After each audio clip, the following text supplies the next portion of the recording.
నమస్తే.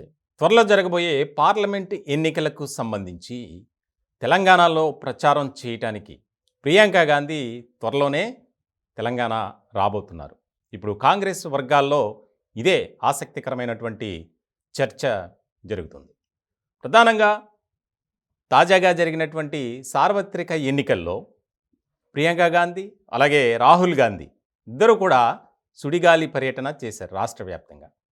ఇలాంటి సందర్భంలో తిరుగులేని విజయాన్ని నమోదు చేసుకుని తెలంగాణలో 10 ఏళ్ల తర్వాత అంటే 10 ఏళ్ళు వేచి ఉన్న తర్వాత అధికారంలోకి కాంగ్రెస్ పార్టీ వచ్చింది.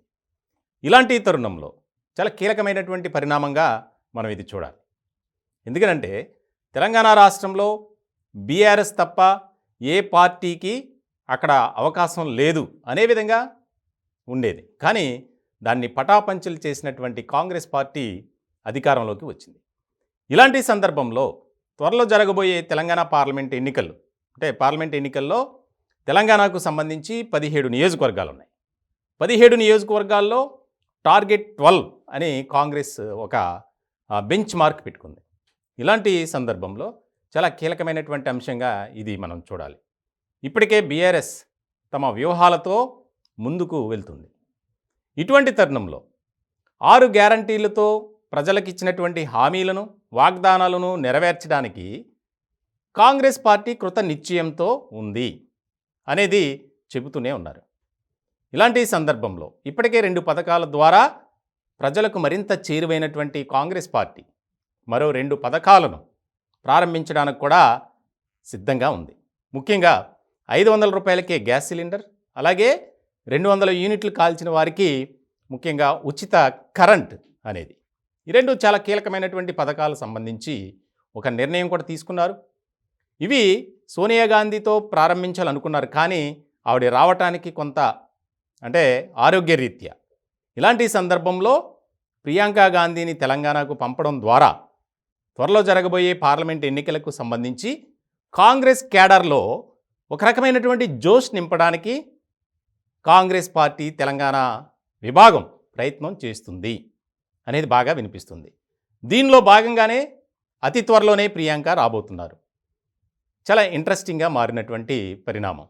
ఎందుకంటే ఇప్పటికే ఫిబ్రవరి 13వ తేదీన కేసీఆర్ నల్గొండలో సభ ఏర్పాటు చేయాలన్న ఆలోచనతో ఆయన ముందుకు అడుగులు వేస్తున్నారు.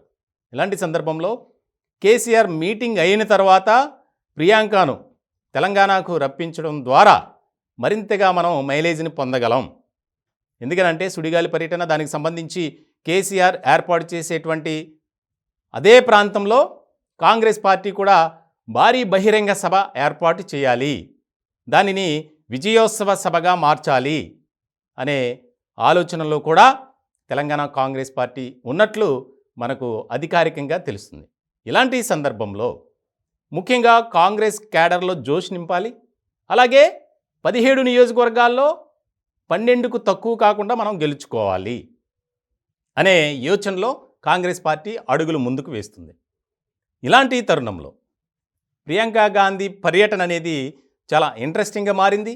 ఆవిడొస్తే ఎందుకనంటే ఒక రకమైనటువంటి ఇప్పుడు మనం చూసాం గతంలో ప్రియాంక గాంధీ కానీ రాహుల్ గాంధీ కానీ వచ్చినటువంటి తరుణంలో అక్కడికి లక్షల సంఖ్యలో జనం సమీకరణ అనేది జరిగింది. ఇలాంటి తరుణంలో 17 నియోజకవర్గాల్లో ప్లాన్ చేయాలి, ముందుగా విజయోత్సవ సభ ఏర్పాటు చేయటం, అలాగే ఆ 2 పథకాలకు సంబంధించి ప్రియాంక గాంధీ చేతుల మీదుగా అనౌన్స్ చేయించాలి అనేది కాంగ్రెస్ పార్టీ భావిస్తుంది. ఇలాంటి సందర్భంలో ఇంకా ఎలాంటి మార్పులు చోటు చేసుకుంటాయనేది ఆసక్తికరమైనటువంటి పరిణామంగా మారింది.